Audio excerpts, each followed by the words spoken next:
can start? Yes, madam. Yes, ma'am, we can begin. So, respected Mamata ji and the Chief Minister, welcome and good afternoon to you all. We all seem to be getting used to this mode of communication. And who knows when we will be able to communicate directly. Well, there are a number of important issues that are related to center-state relations. And since Parliament is expected to meet in less than 3 weeks, I think, I thought that we should have an interaction so that we can have a coordinated approach. GST compensation seems to be a big issue. Compensation being paid to states on time according to laws passed by Parliament is crucial, and I know it is not happening. Dues have accumulated, and the finances of all the states are badly affected. Now, GST, as we all know, was enacted as an example of cooperative federalism. The GST regime came into existence because the states agreed to forego their constitutional powers of taxation in the larger national interest and on the solemn promise of compulsory GST compensation for a period of 5 years. In the meeting of the Standing Committee of Finance on the 11th August 2020, the Finance Secretary, Government of India, clearly stated that the central government is not in a position to pay the mandatory GST compensation of 14% for the current year. So this refusal to compensate the state is nothing short of betrayal on the part of the Modi government, betrayal of state governments and of the people of India.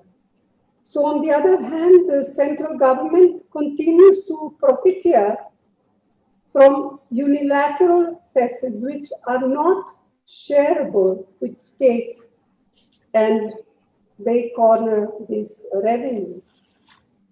On top of that, apart from the GST, which is a burning issue, ordinances have been issued without consulting the states on agricultural marketing. I know that our Chief Minister from Punjab, Chief Minister Amrinder Singh, has already highlighted how these will destroy the MSP, the regime, and adversely impact on the PDS as well.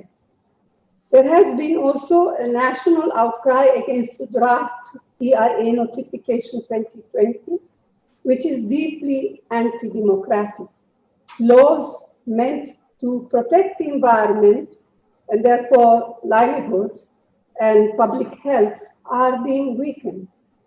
The auction of coal mines too has been objected already by some chief minister. Public sector assets created over decades are being sold off.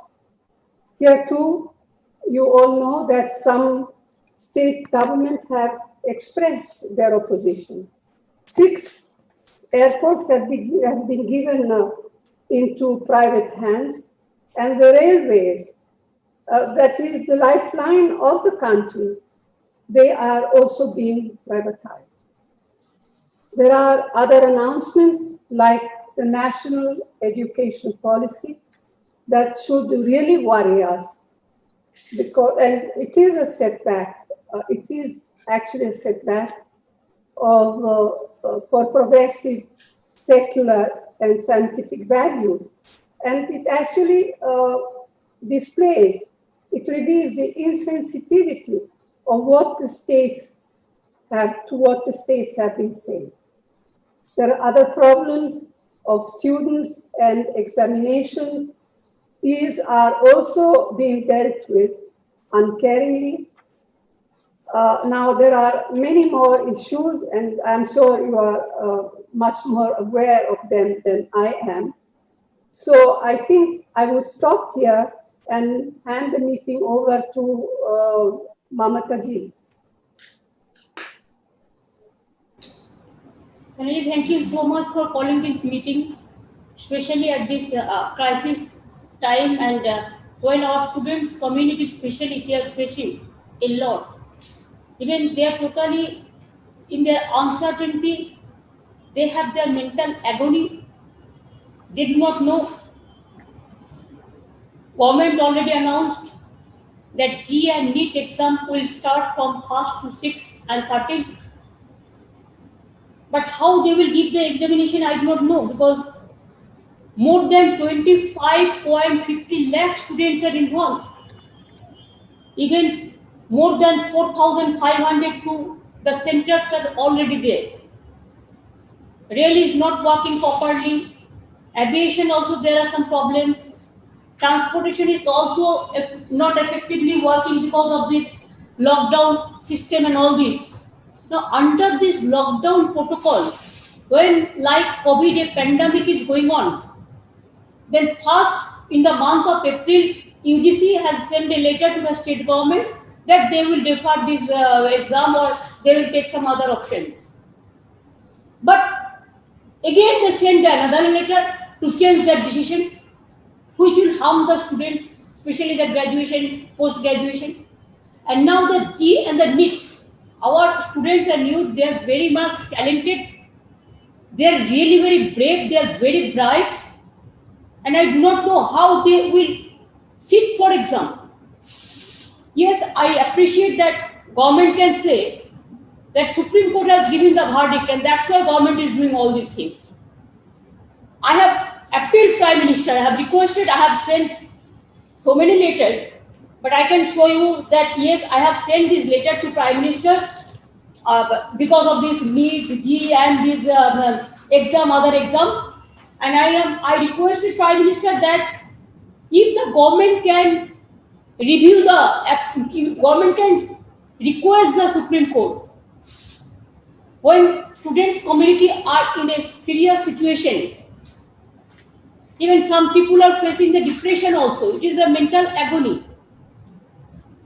Then Government of India can appeal Supreme Court, Honorable Court to review the appeal so that students community, they feel they are not being harassed or they are not being deprived or they are not going for the mental torture or depression, what is going on right now, whatever we are getting the information from the grassroots. And now that is the option is there. Even with the state government, especially Punjab, Maharashtra, this Jharkhand, Puducherry, then we have the Rajasthan, and also we have the other state government also. Whoever will support it depends on them. But whoever present is there today, we can also, if the law permits, we can discuss this matter with our senior advocates. There are so many important advocates they are always helping us, maybe Abhishek Singhvi or Kapil, or there are so many important advocates in these countries are there. So who are experts in this field, we may discuss the matter with them. And Bengal is there. If Punjab Chief Minister can take initiative, Punjab, Maharashtra, Jharkhand, Puducherry, Rajasthan and others, then we can also jointly appeal. It may be that Supreme Court may say that we have already given the direction. But sometimes we have seen there are some precedent also that if the problem is there, if the situation is some sensitive, then of course they always give consideration to the people's voice, students' voice, because students and youth, they are the future, they are the asset of this country. So we also may appeal the Supreme Court. If central government feel not to appeal, then we as a state government, because we are also elected government, this will be my request to all the state government, let us do it together. Let us go to Supreme Court and let us request them to postpone it for the time being unless the situation allows students to sit for exam. And more than 25.50 lakhs, it is not a joke. Even G, there is a system for online exam, but medical, no. From where they will be coming, where they will be going, how they will be going. Even mentally also, they are not prepared for this. Now all the educational institutions are closed. So at this situation, that will be my first appeal to all of you. I am thankful to Saniaji for convening this meeting today, because it's a very serious issue. I thought what we discussed about COVID, this is also an important issue. Education issue is a very important issue, and we stand by our students.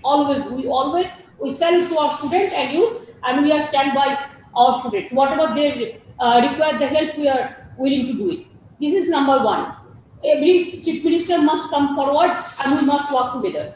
Number two, what Soniaji said, 100% I can assure you, yes, we are fighting the battle. Whatever they are saying nowadays in the name of cooperative federalism, the state government is being bulldozed like anything. In every meeting, your chief ministers ask the other chief ministers, I raise my issue every time. Now state where the money will be coming? Our tax we are giving to the central government, they are collecting from state government. Earlier there is a planning commission. States should meet with the planning commission and they should decide their policy. Now nobody is there. Now nobody is talking even. GST, of course, from my government I can tell you, 4,100 crores, I have to get it within month of May, June, but I have not yet received.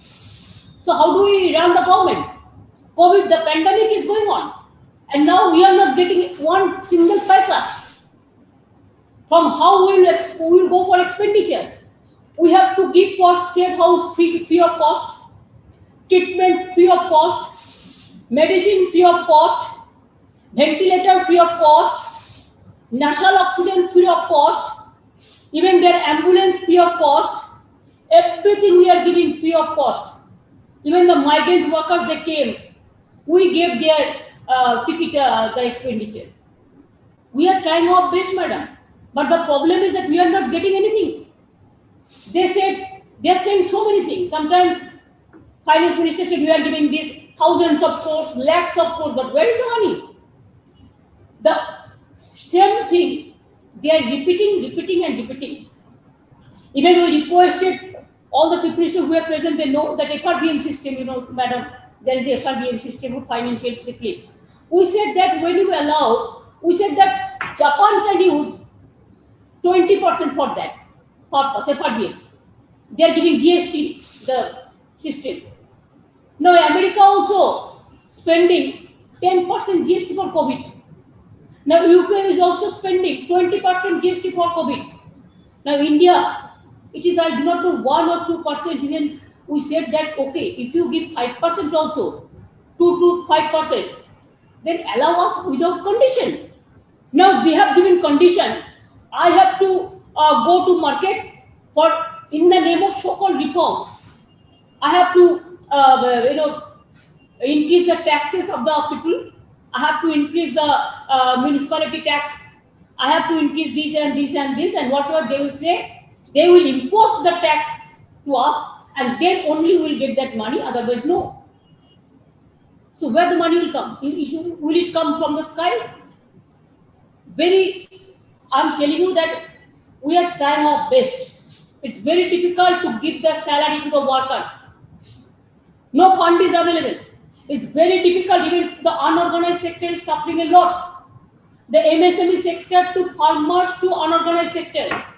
Nothing is there, no help. Only big speech is coming up. And if we want to say something, then of course, there are so many agencies. They will be surrounded by us. Let them. But what to do?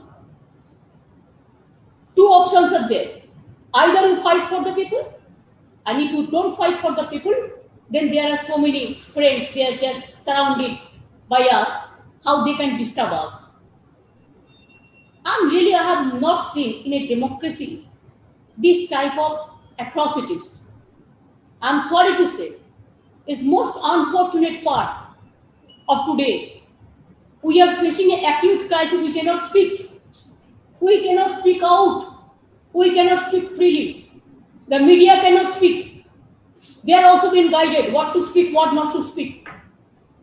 Spending lots of money against of us. Now from Facebook to everywhere. The fake news, the distorted news to damage the opposition, especially opposition who are in the opposition, like anything. So they don't care.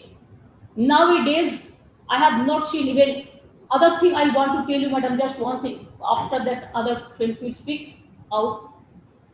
I have seen after Rajiv's day, when I was a youth minister, that time I started one Rajiv Khel Ratna Award. But Rajiv's name, there was no scheme like this. The other scheme, never they have done it. Even other prime minister also I have seen. Only Indiraji's time I have seen Indira Awas Yojana. Mahatma Gandhiji's name, this Narega. And now every scheme, the condition is state government will give half funds, central government give half funds. But name of the scheme, they will decide and they will impose. We have to share all the data to them so that they will send letter to every individual. State government is not doing anything. State government is doing faltu work. Nothing is there. Only BJP is working. Nobody is working. This is going on. Horror is going on. So I think it is good that we are sitting here. But today we have to decide regarding our funding, whatever we decide, and our state government, we want our funds to come out. It is our, we deserve it. It is not that we are begging. We are not going for begging. From my state, I can tell you 53,000 crores I will get from the central government. They are not giving us. Even Amphan, you have seen this big cyclone. 1,000 crores they have given only just advance. Nothing is there. Even disaster management fund is being finished. Nothing is there. So this is the situation. Situation is very, very serious. We have to work very hard and we have to take risk also. If they want to arrest us, let them arrest. I don't mind for that. But we have to speak for the people. That's why we have decided for students matter also, madam. If with the state government, I have requested Prime Minister to appeal the Supreme Court. It is yes, government can do it through their Attorney General or their Solicitor General. If they don't do it, of course, from our side, we can appeal Supreme Court, and also we can go for some movement also, the public movement. Everywhere Mahatma Gandhi's statue is there, at least on behalf of the students, we can go for a day, dharna, strike, something. That will be my request to all of you. I think I have discussed something. So other state government is also fighting the battle like anything. Now, Shania ji, you may conduct the meeting. Why don't you carry on conducting the meeting, Mamta ji? You are a senior leader. No, come on. I know that you have to go earlier, so you can conduct it for a while and then I'll take on. That is my privilege. I am honored and I am really privileged when you allow us to do it. But I think when you are present here, I think it is better if you can. First name I can announce and then you can do it. All right. I will be sitting here with you. First, may I request Shibu Sorenji? Sorry, Hemant Sorenji. I have seen him. I have seen his face. Sorenji, बताइए, फरमाइए क्या बोलना है?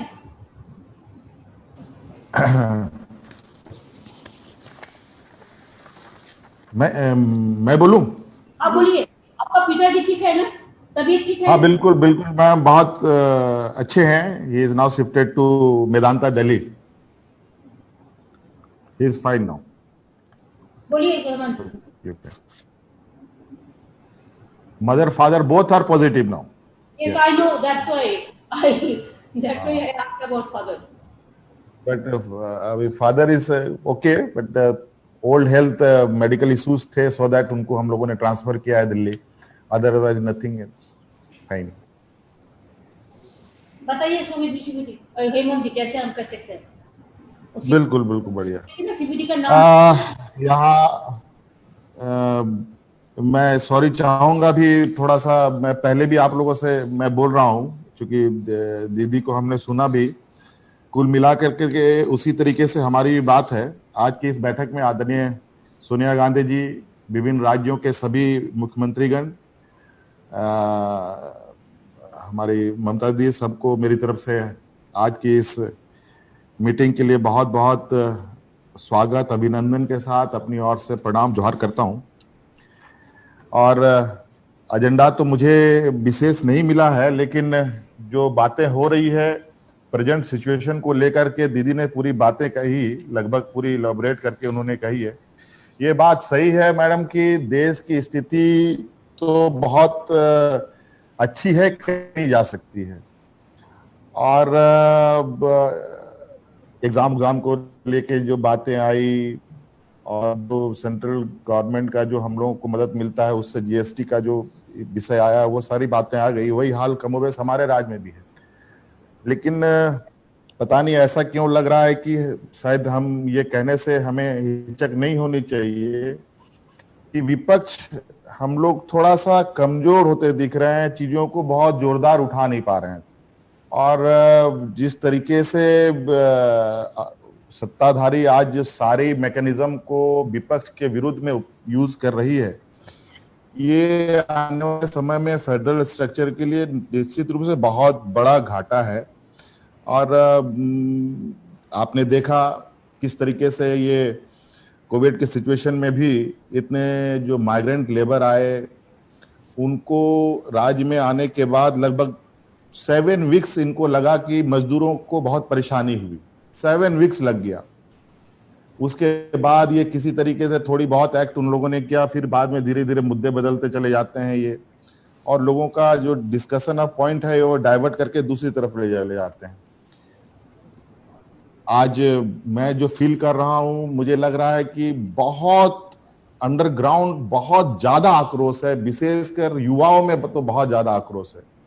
क्योंकि जिस तरीके से यहाँ पर जो उनके रोजगार छीने गए, उनके रोजगार चले गए, ये सभी अर्थशास्त्री टीवी में या अखबारों में लिखते हैं, उसको देखने के बाद पता चलता होगा कि देश की वास्तविक स्थिति बहुत अच्छी नहीं है।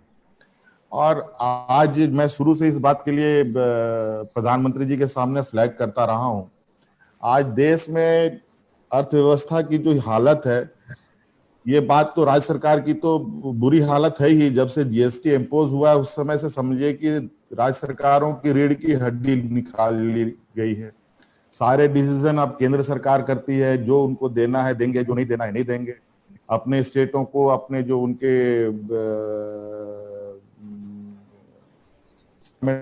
एसोसिएट जो स्टेट्स हैं उनको पॉजिटिव वे में देखते हैं। जो हम अपोजिशन में हैं वो कहीं ना कहीं इसमें पार्शियलिटी तो बिल्कुल क्लियर दिखता है।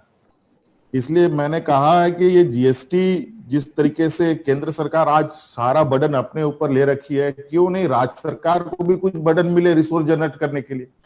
आज जिस तरीके से रिसोर्स जनरेट करने के लिए जितने भी बेनिफिट कंपनीज हैं, उन सभी बेनिफिट कंपनी को ये देने पे लगे हुए हैं।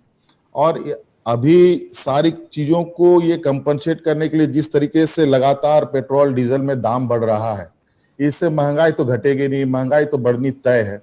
और ये कब तक कंपनसेट करके गरीबों के ऊपर, मजदूरों के ऊपर, आम जनों के ऊपर ये बोझ डालेंगे, ये समझ से परे है। जब इंटरनेशनल मार्केट में क्रूड ऑयल की कीमत इतनी बुरी तरीके से गिरी हुई है, तो आज हम देश के लोगों को इतने महंगे पेट्रोल डीजल क्यों दे रहे हैं?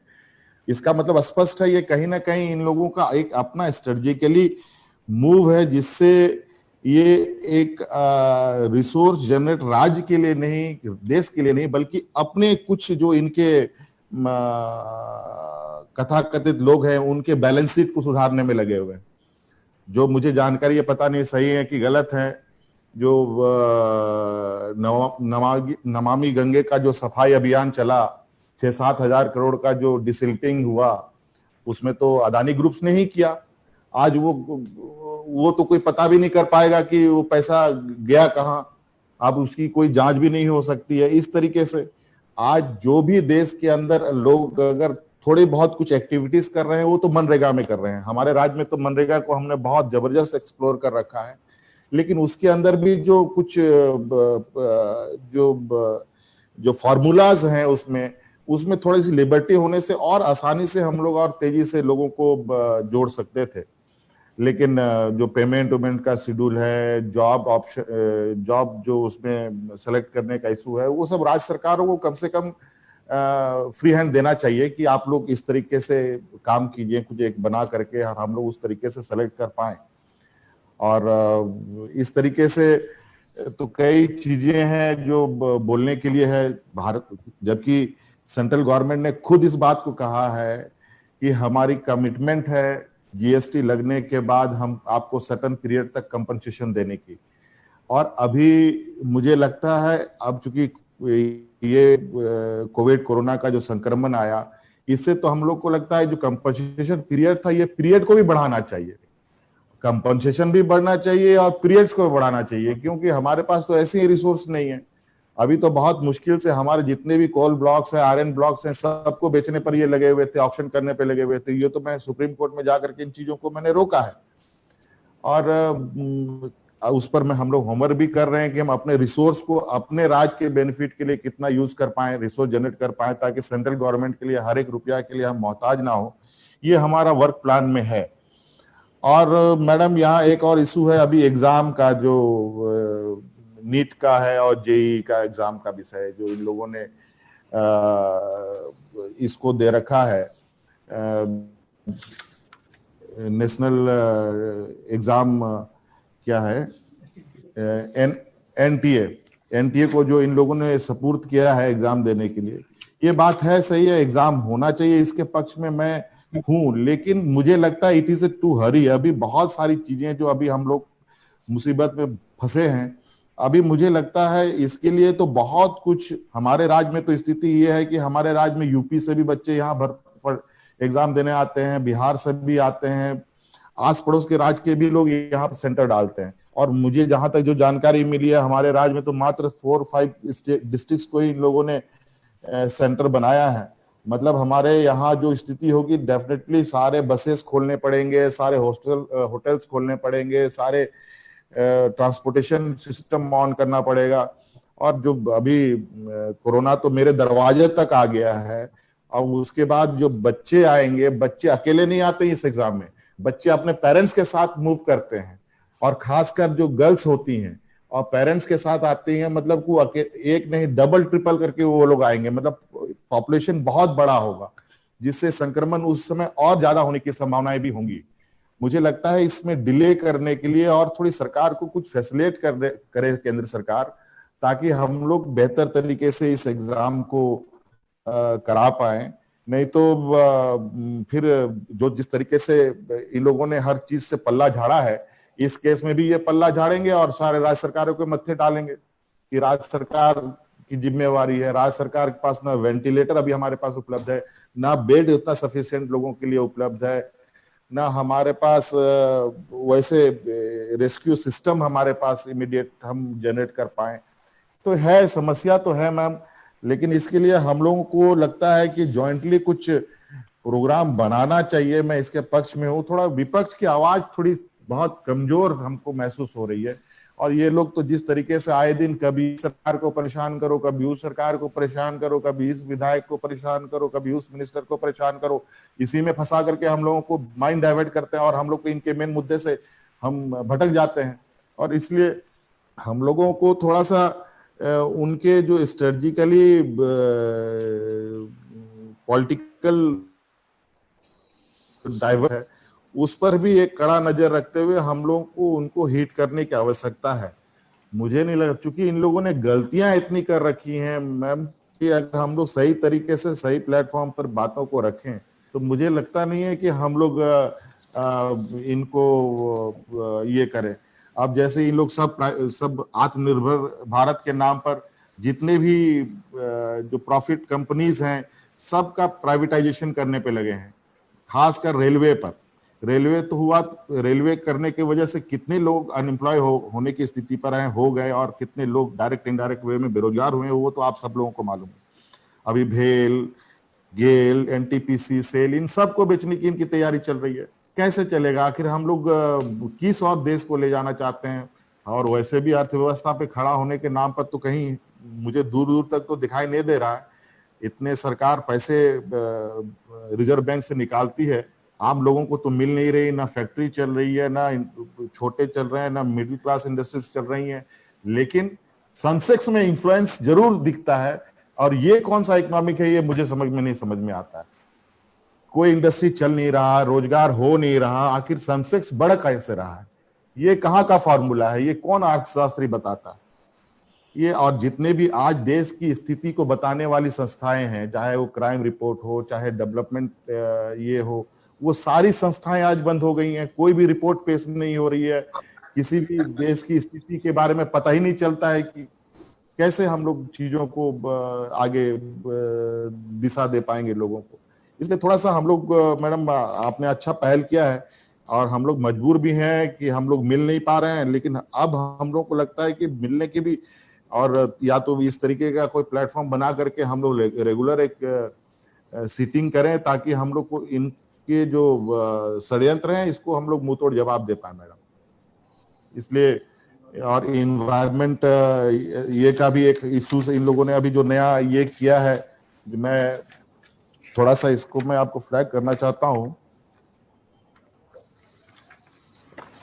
इन लोगों ने एक जो नया अमेंडमेंट EIA का जो इन लोगों ने किया है, जो पब्लिक डोमेन पे इन लोगों ने रखा भी था, लगभग 20 लाख लोगों ने सजेशंस दिए हैं। इसमें जो मेजर इन लोगों ने चेंजेस किया है, पोस्ट फैक्टो एनवायरनमेंट क्लियरेंस का, मैडम ये तो डिजास्टर होगा राज्यों के लिए। आर्बिट्रेरी एक्सपेंशन जो मेजर प्रोजेक्ट्स हैं इनके जो हैं, और इंस्पेक्शन ऑफ पब्लिक, जो पब्लिक हियरिंग को इन लोगों ने खत्म कर दिया है। ये पूरी तरीके से मैडम हमारे लिए तो हमारे जैसे माइनिंग स्टेट्स के लिए तो बहुत बुरा है, और इनकी तो हमारी गिद्ध नजर पड़ी हुई है हमारे स्टेट में। मैं तो अपोज कर रहा हूँ, लेट अस सी, देखते हैं कब तक हम कर पाएंगे। लेकिन कहीं ना कहीं ये लोग कभी कभी डराने धमकाने का भी काम करते हैं। खैर, उससे कोई फर्क नहीं पड़ेगा, लेकिन हमें इन सब चीजों पर भी जो है बात रखनी चाहिए।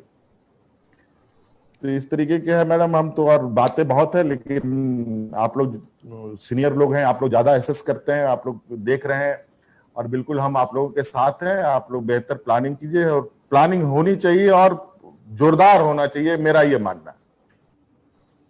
धन्यवाद ma'am. Mamata ji, Yes, madam. Yes. I'm told that Uddhav Thackeray ji has to go Yes. fairly soon, so perhaps he should speak and then the others. आप बोल दीजिए ना उद्धव जी। दीदी इजाजत है? आप बहुत बढ़िया फाइट कर रहे हैं। मैं तो करूंगा, लड़ने वाले बाप का लड़ने वाला बेटा हूं मैं। उद्धव भैया नमस्कार। नमस्कार नमस्कार हेमंत जी। सोनिया जी, पहले तो मैं आपका अभिनंदन करना चाहता हूँ, फिर से आपने पार्टी की कमान संभाली है, और बहुत सारी शुभकामनाएं देता हूँ आपको।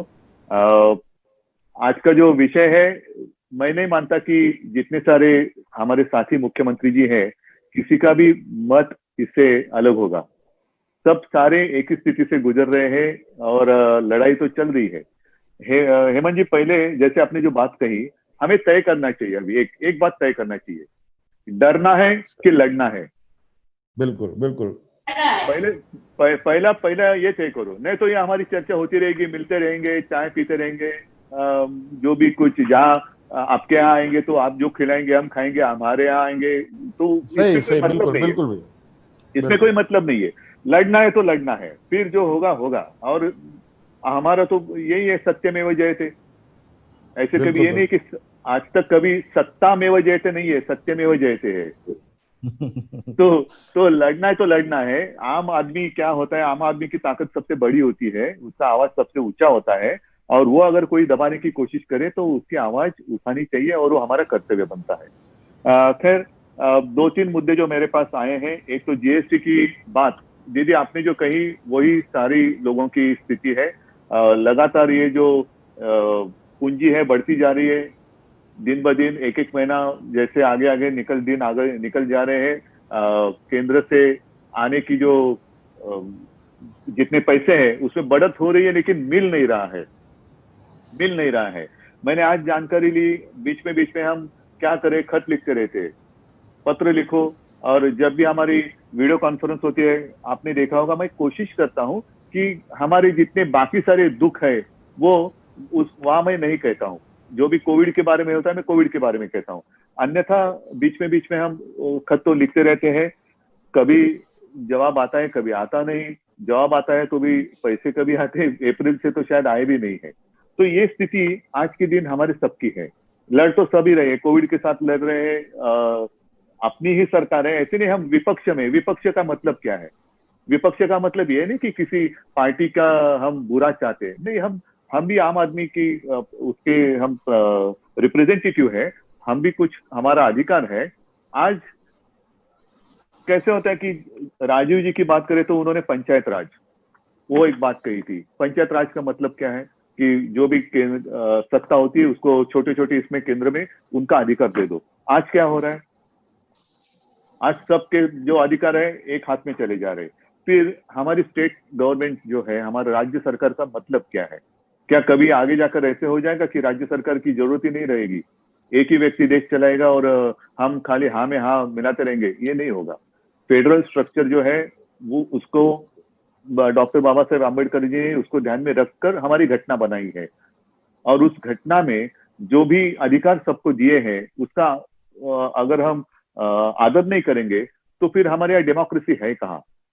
तो डेमोक्रेसी की बात अगर हम करें तो डेमोक्रेसी में सबसे ऊंचाई पर है हमारी घटना, और उसमें फेडरल स्ट्रक्चर की जो बात की गई है उसको तो उसकी रक्षा करना, सरकार को चलाना हमारा कर्तव्य है, लेकिन घटना का रक्षण करना वो भी काम है।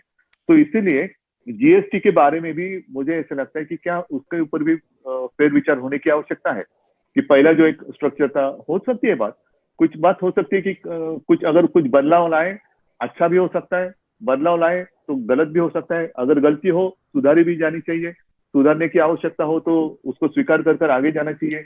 तो एक बात तो मैं मानता हूं कि केंद्र से पैसा कितना आना बाकी है वो तो है, लेकिन क्या ये जो स्ट्रक्चर पहले था वो और आज का जो है इसके बीच में कुछ रास्ता निकलना चाहिए कि पहले था वो सही था? इसके ऊपर भी हमें सोचने की आवश्यकता है। एग्जाम की अगर बात करें तो मैंने तो शायद मई एंड या जून में हमने डिसीजन लिया, जो फाइनल ईयर है जितने सेमिस्टर हुए हैं उसको एग्रीगेट कर मार्क्स दिए जाए, और हमने कभी ये नहीं कहा कि हम एग्जाम नहीं लेंगे। लेकिन जून महीने की अगर हम बात कर रहे थे, मैं कर रहा हूं, तो जून की स्थिति और आज की स्थिति, आज तो ये खतरा बड़ा है। और हमारे शहर में ठीक है, हमारे मुंबई में तो हमने कंट्रोल करने की कोशिश कर रहे हैं, काफी कंट्रोल में आ भी गया है, लेकिन और कुछ जगह वो फैल रहा है, कोरोना थोड़ा फैल रहा है। तो जून से आज की बात करें तो आज ज्यादा फैला हुआ है। तो जून में अगर हम परीक्षा लेने की स्थिति में नहीं थे तो आज ये जब संकट बढ़ गया तो हम कैसे परीक्षा ले सकते हैं, एग्जाम कैसे ले सकते हैं? और इसीलिए हमने स्टेट गवर्नमेंट ने डिसीजन लिया कि जितने सेमिस्टर हुए उसको एग्रीगेट कर मार्क्स दिए जाए। बच्चों का जो भविष्य है उसके साथ खिलवाड़ नहीं होनी चाहिए और रुकावट भी नहीं होनी चाहिए, इसलिए हम उनको पास कर देंगे, और बाद में जब भी संभव हो हम एग्जाम जरूर लेंगे। और अगर किसी बच्चे की ऐसी धारणा होगी कि अरे नहीं एग्जाम होता तो मैं ज्यादा अच्छा परफॉर्मेंस कर सकता था, तो वो उसकी मर्जी, वो उस एग्जाम वो दे सकता है। फिर एग्रीगेट किए हुए मार्क्स और एग्जाम में मिले हुए मार्क्स चुनना उसका काम है। तो मैंने पहले कभी ये नहीं कहा कि हम एग्जाम नहीं लेंगे, लेकिन आज के दिन ये स्थिति नहीं है। और जैसे कहीं बाहर के देशों की ओर हम देखें, मैंने बीच में खबर पढ़ी थी, यूएस में उन्होंने स्कूल खोल दी और ऑलमोस्ट 97,000 बच्चे, 1 लाख के आसपास वो संक्रमित हो गए। क्या करेंगे ऐसे अगर स्थिति हमारे यहाँ आ गई तो? हमने उद्योग तो मई महीने में ही शुरू कर दिए। आज भी हमारे यहाँ जो इलाका है, जो सबसे डेंस पॉपुलेटेड एरिया है, मुंबई से लेकर पुणे तक, वहां हमने लॉकडाउन है, जरूर है, लेकिन आहिस्ते आहिस्ते हम इसको खोलते जा रहे हैं। Mission begin again. तो आहिस्ते आहिस्ते खोलने के वक्त शायद कुछ लोगों को ऐसे लगता होगा कि हम काफी स्लो जा रहे हैं। स्लो ठीक है, वो टॉर्टोइज और वो खरगोश, उसकी तो कहानी सबको पता है। जल्दबाजी कर कर कुछ फायदा नहीं होता है। आहिस्ते कदम जाएं लेकिन ठीक से डालें, तो जो कदम हम आगे बढ़ाएंगे उसको वापस लेने की आपत्ति हम पर नहीं आनी चाहिए। ये सोच समझकर हम आगे जा रहे हैं। तो सारी चीजें हम खोलते जा रहे हैं, ऐसे ऐसे हम खोलते जा रहे हैं। स्कूल, मैंने स्कूल के बारे में भी यही कहा कि स्कूल शुरू कब होंगे, स्कूल शुरू नहीं करेंगे लेकिन एजुकेशन शुरू करेंगे, वो चाहे ऑनलाइन हो या कुछ भी हो, ई लर्निंग हो। तो इस विषय पर भी हम काम कर रहे हैं। जो बात मुझे दिखाई दे रही है एनवायरमेंट की, एक जो बात रहेगी वो भी मैं बता देता हूँ। हमने तो एक लेटर दे दिया है जावड़ेकर जी को। वैसे तो आदित्य ने 2-4 दिन पहले ही प्रधानमंत्री जी को लेटर दिया है एजुकेशन के बारे में, और उसमें आदित्य ने लिखा है कि ये जो एजुकेशन एकेडमिक ईयर है, जैसे फाइनेंशियल ईयर वो आगे बढ़ा है, तो एकेडमिक ईयर भी क्या हम जनवरी से शुरू कर सकते हैं? क्योंकि आज तक देश की अगर बात करें तो हर राज्य की स्थिति अलग अलग है। कुछ राज्य नसीब वाले हैं और वो नसीब वाले ही रहे कि जहां उनके यहाँ इसका ये संक्रमण कम हुआ होगा, अच्छी बात है। लेकिन आज के दिन हमारे यहाँ तो वैसे नहीं है। हमारे यहाँ बहुत ही केयरफुली हमें आगे जाने की आवश्यकता है, और इसीलिए आदित्य ने कहा कि एकेडमिक ईयर हम आगे करें क्या, जनवरी से शुरू करें क्या। तो वैसे ही एनवायरमेंट की बात करें, हम क्या करते हैं, विकास चाहिए। हाँ चाहिए ना विकास, हम तो सरकार इसलिए सरकार में आए कि विकास के लिए आए हैं। कुछ लॉकडाउन, परमानेंट लॉकडाउन करने के लिए हम नहीं आए हैं, हम तो विकास के लिए आए हैं। और आप सभी को याद होगा, लगभग हमारा सेशन तो उसी दरमियान चलता रहता है।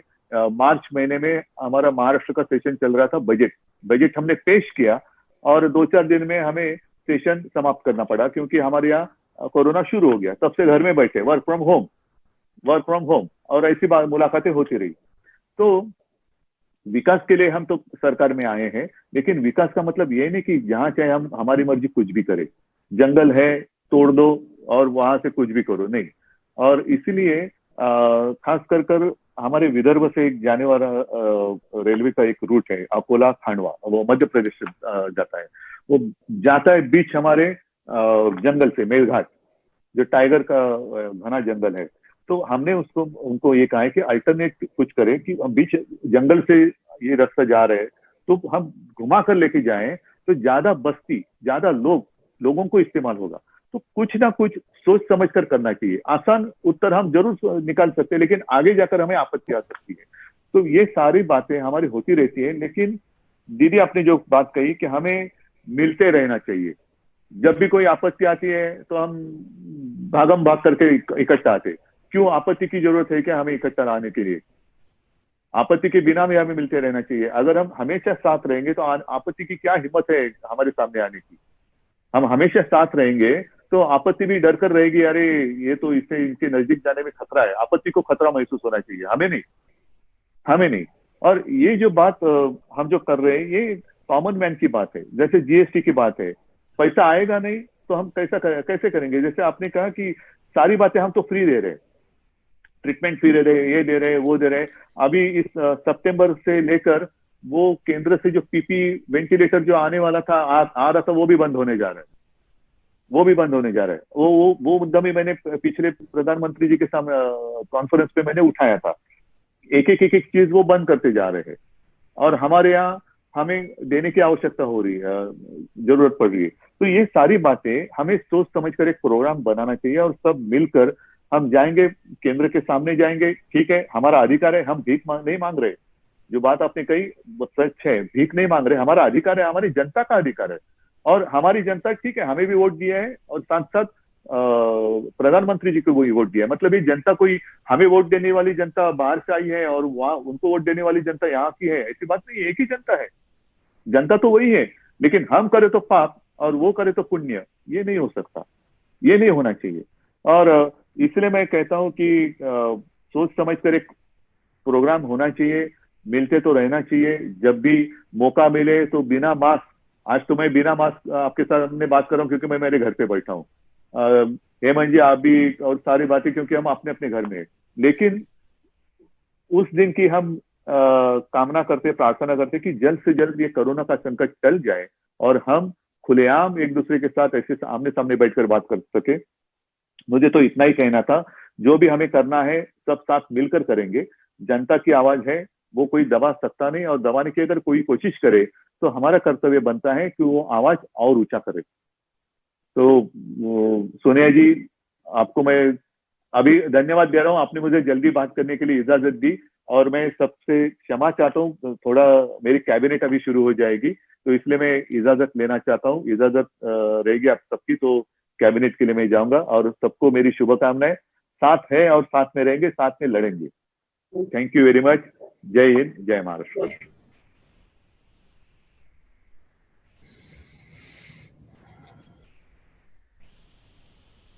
सुनिए जी, ये बात तो ठीक कहा है कि हम लोग ने प्रोग्राम हमको लेना जरूरी है कि किसी को भी स्टेट में कोई प्रॉब्लम होता है, दिक्कत होता है, कोई भी पॉलिटिकल पार्टी को, एक क्या करते हैं पूरा चीज को डाइवर्ट करके सबको अलग अलग करके रख देते हैं।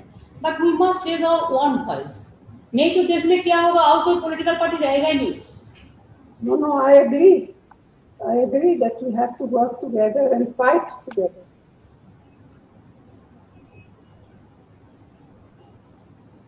अभी तो आपका पार्टी का No, should we, Amarinder ji?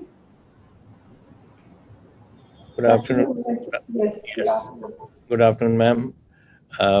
Fellow Chief Ministers, good afternoon.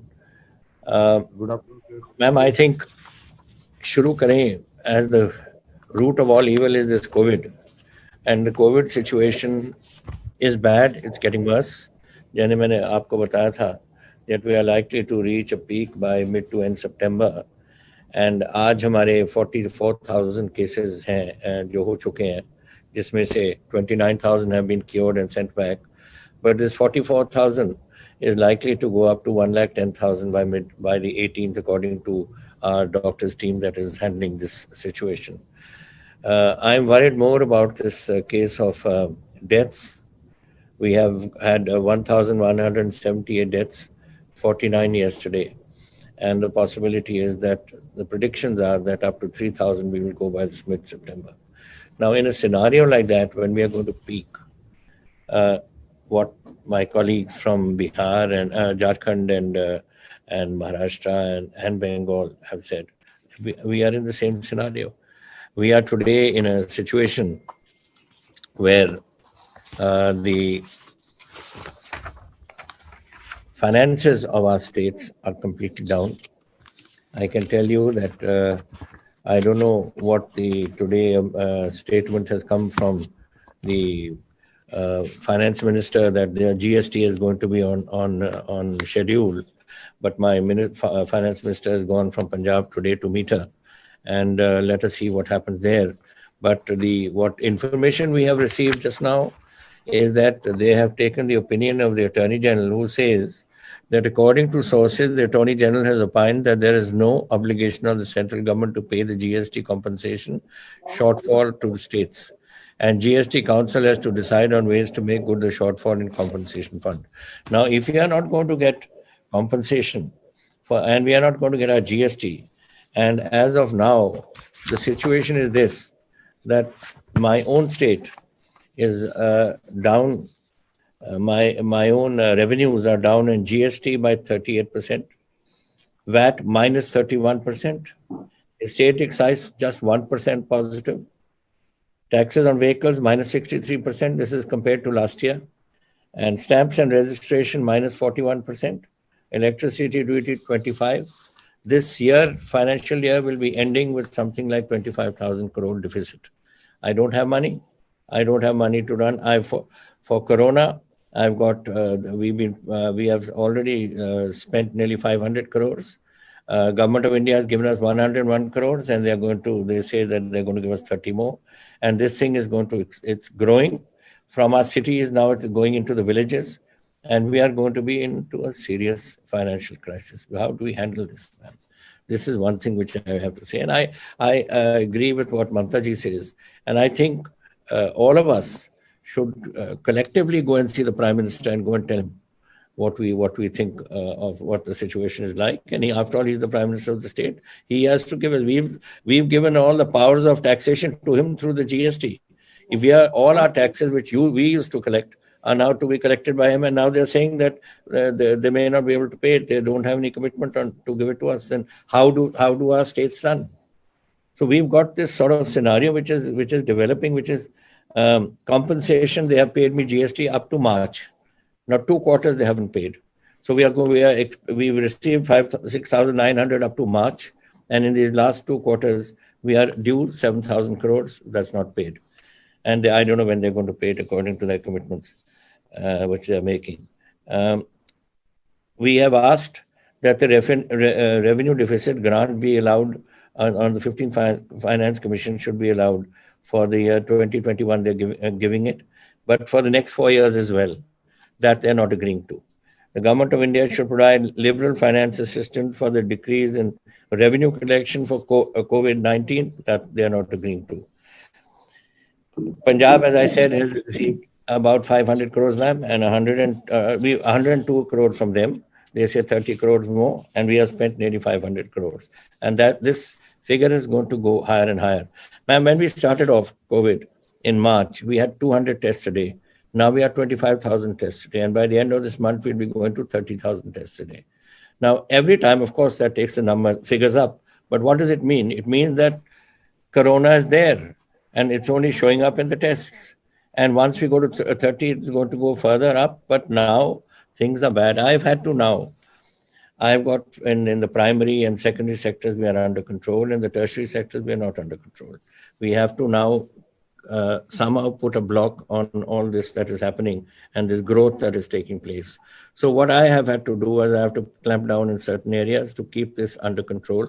I even have today, there are people which are 499 are today under oxygen handling in the being administered oxygen in the hospitals, and 55 are on ventilators. 10 were yesterday added to this, and 85 yesterday were added to oxygen.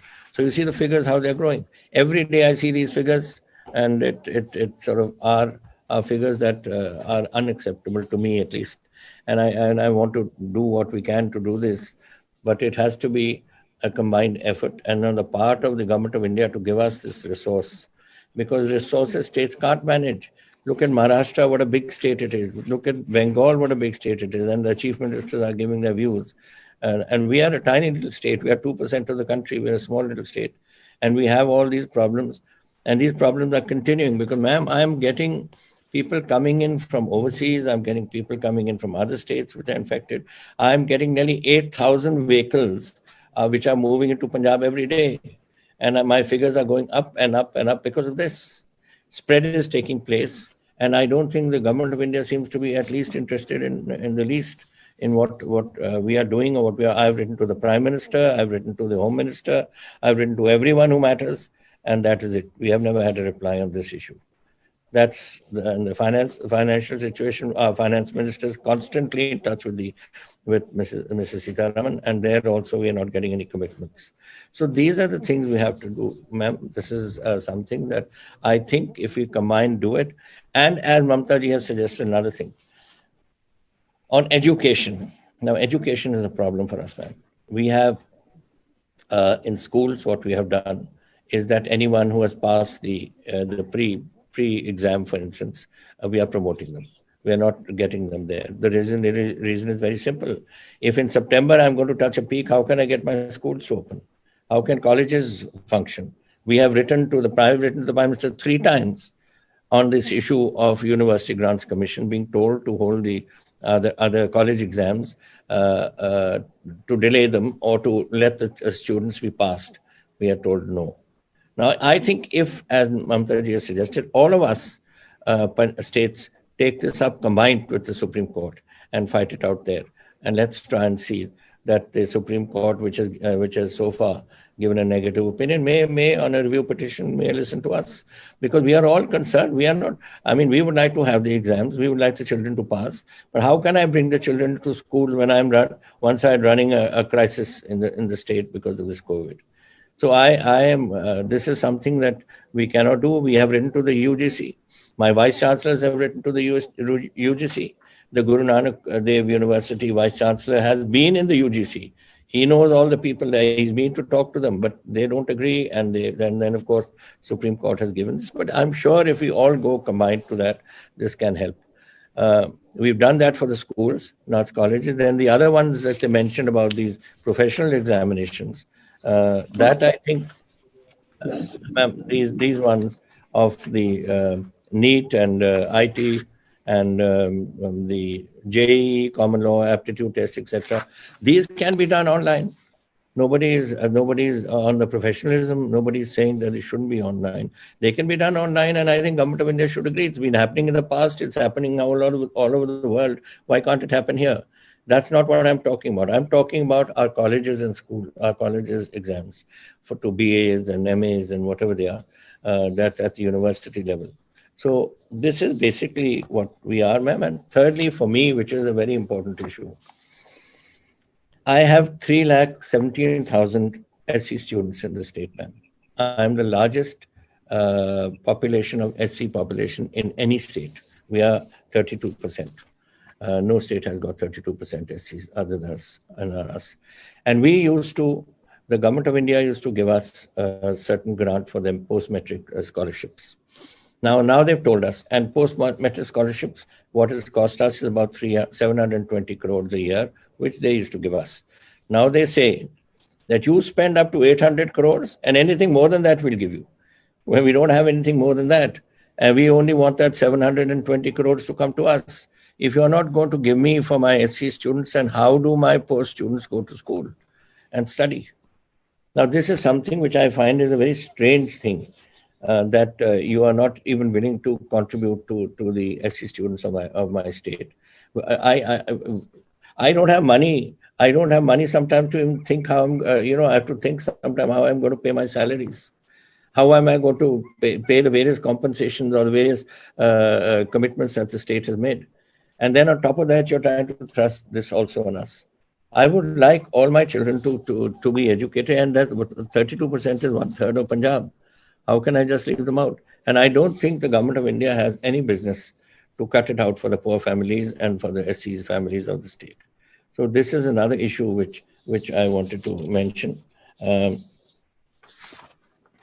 finally, ma'am, there's this new education policy they brought out. Now, they have not consulted us. I don't think they've consulted any of my colleagues also. They have just gone and thrust education policy on us without us knowing what they're planning, without us knowing what it's going to cost us, without us knowing whether it suits us or not. What suits us may not suit Assam, may not suit Kerala. We have a different, every state has its own system of these sort of education policies. So I would like that we are going to look through this. We are going to be putting up a committee to look into it. One, you trusted on us. What is the impact it's going to have on our education? What's the impact it's going to have on our finances? And then only we can answer this. But this is something another, I think it will affect the other states as well to consider this issue. And lastly, ma'am, just to give you some information, which is in fact, the paper has just arrived. Day after tomorrow, our Vidhan Sabha is starting. And we have said that everyone should, including the Chief Minister downwards, every MLA must have his COVID test done. A few were done today, and 23 of my MLAs are positive as of today. Now, these tests are going to continue tomorrow and day after tomorrow. Now, you can imagine, ma'am, if this is the state of my legislators and ministers, what is the situation in our state? So, therefore, it is my request to you that I think we should collectively meet and go and see the Prime Minister and request our colleagues from other states, not from our party, like Thackeray ji and Hemant ji and also Mamata ji, to come along with us and let us force this issue and inform him that we are not asking for anything out of the moon or out of the blue. We are asking for something which we think every state must get, their states too and our states too. And so that we can at least move forward and try and get over this crisis which has engulfed us all. Thank you, ma'am. Thank you. Amarendra ji, just 1 minute, madam Sonia ji. Amarendra ji, अगर वो exam के लिए supreme court में अगर आप लोग state को मिलके रिव्यू कर सकता है, तो क्या आप इसको मानेंगे? हाँ, मैं तो आपके साथ चलूंगा. We'll go to the Supreme Court. इसको तो रिव्यू पिटीशन तो हम कर सकते हैं. अगर सेंट्रल गवर्नमेंट नहीं चाहते हैं, तो all we are present here. At least we can. मैंने तो रिक्वेस्ट की है ममता जी that all of us, all 6-7 of us who are sitting here, we should unitedly go to दीदी सर, मुझे लगता है कि कोर्ट जाने से पहले एक बार पीएम के यहाँ चला जाए या प्रेसिडेंट के यहाँ चला जाए jointly, then we will move to Supreme Court. मुझे लगता है ये स्टेप उठाना चाहिए। प्रॉब्लम यही है एक भाई that the election exams are to be held in September तो परसों से हुआ है। I mean, if we go to ask for time with the Prime Minister, कभी 2-3 हफ्ते ना मिले तो फिर कैसे करेंगे हम? Because September the exams are due. 1 सितंबर को एग्जाम है यार। प्राइम मिनिस्टर को हम लोगों ने लेटर लिखा, लेकिन कोई रिस्पॉन्स नहीं मिला। इसी के लिए स्टूडेंट लोग भी अभी खतरे में है ना। वो लाइफ क्यों रिस्क लेंगे? अगर उसको एक साथ में जैसा सिस्टम किया है उसमें तो लाइफ रिस्क हो जाएगा। कितना एमएलए हमारा अभी कोविड में अटैक है, कितना मिनिस्टर कोविड में अटैक है, इवन देश का होम मिनिस्टर कैसा है मेरे को पता नहीं है। तो मैडम दीदी, आज के दिन में लगभग 70,000 पर डे पॉजिटिव पाए जा रहे हैं। तो इसमें हम कैसे करेंगे? हम कैसे खतरा में डालेंगे? तो लेटर बहुत मैस हो जाएंगे मैम। हाँ, एक बात ठीक है, कल आप अगर दिल्ली में जो प्रेजेंट है और जो नहीं है जाके एक प्राइम मिनिस्टर का साथ मीट कर सकता है सोनिया जी, अगर इसको एडिट करे तो। लेकिन उसका बाद नहीं सुने तो हमको तो सुप्रीम कोर्ट में अपील करना है। We'll be working. Punjab chief minister you take the lead. हम लोग देखिए एक साथ में हम लोग अपील करेंगे। तो आप लोग टुडे इज 26 ना, 26, 27, 28, 29, 30 फर्स्ट को एग्जाम है ना। फर्स्ट को एग्जाम से जल्दी करना है। कल को ये डे टू डे नहीं होगा। तभी ठीक है, you know, because September 1st तो आ गया ही हमारे पास। So why do we wait for that? Let us go to court. Supreme Court चलो, हम सब चलते हैं। Punjab chief minister you take the lead. आप कर लो, हम लोग सब एक साथ नहीं करेंगे, अलग अलग नहीं करके बेटर होगा। हेमंत जी, अगर उद्धव जी भी अभी नहीं है लेकिन सब पार्टी तो है, एक साथ में 6-7 स्टेट भी हम करें ना, तो अदर स्टेट, नवीन जी भी कल हम सुना है उन्होंने कहा कि हम लोग इसको पोस्टपोन करने चाहते हैं। और भी बहुत स्टेट है जो हमारा साथ नहीं सकता है, नहीं रहने सकता है, लेकिन स्टूडेंट का इंटरेस्ट के बारे में सबको करना पड़ेगा। इसी के बारे में आज मीटिंग से तो इसका बारे में एक लीड लीजिए। दूसरी बात यह है कि कोरोना थोड़ा कमती होने का बाद एक डेपुटेशन पीएम का साथ मिलना चाहिए, प्रेसिडेंट का पास भी जाना चाहिए।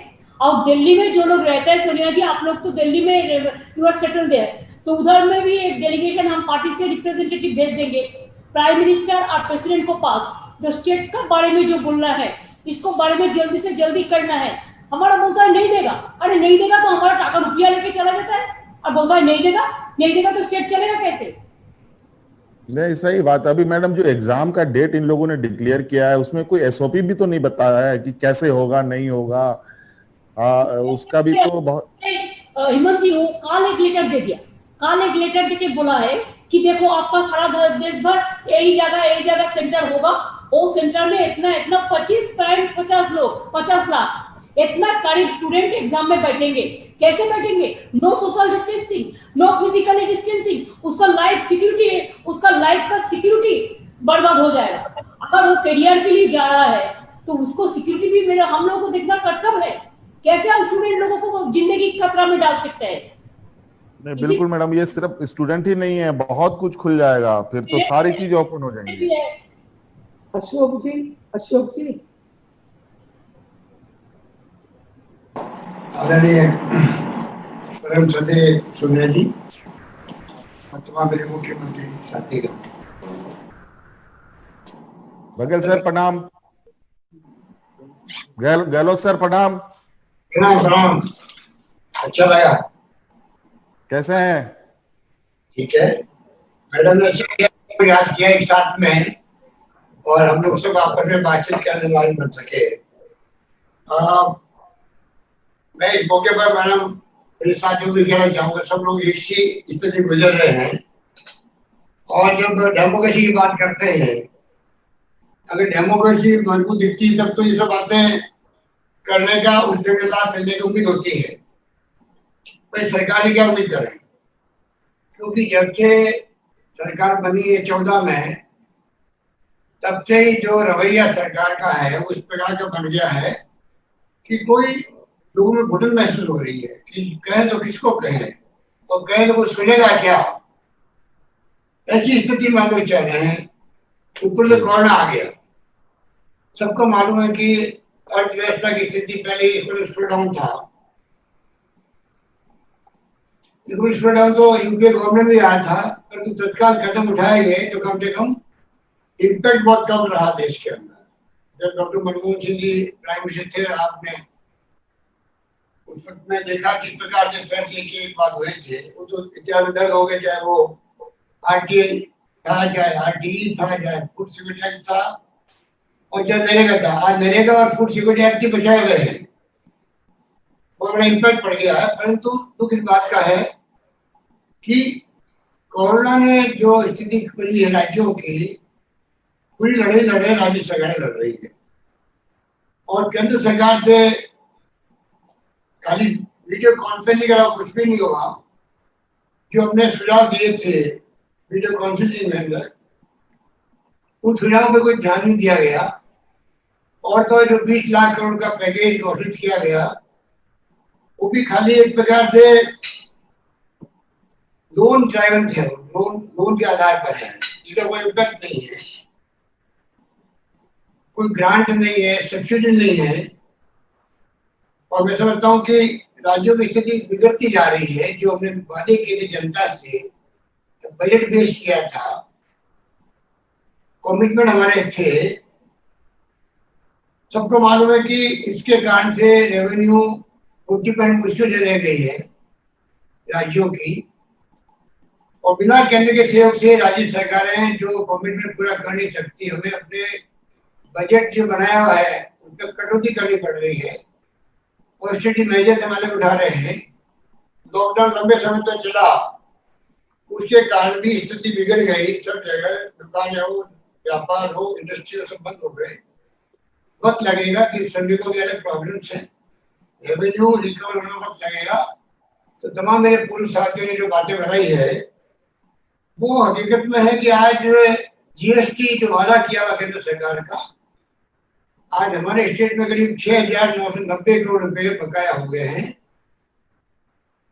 और उसका कोई जवाब नहीं है।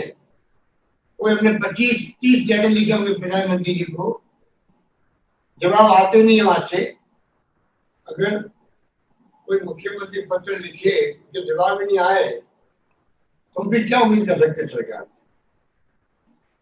जो वादे किए गए थे जीएसटी को लेके वो पूरे हो नहीं रहे हैं। हम तो मांग कर रहे थे 5 साल और बढ़ाया जाए। मांग किससे करें जब जो अभी जीएसटी मिलनी चाहिए हमें मंथली, वो भी नहीं मिल पा रही है। हमने मांग की थी कि बोरोइंग जो मिलती है, जो हमारे संविधान में लिखा हुआ है, जीडीपी का हम चाहते थे 3% की बजाय 5% मिले स्टेट जीडीपी का। एलो किया पर संस्था ही लगा नहीं, जो संस्था कभी पूरी नहीं हो सकती।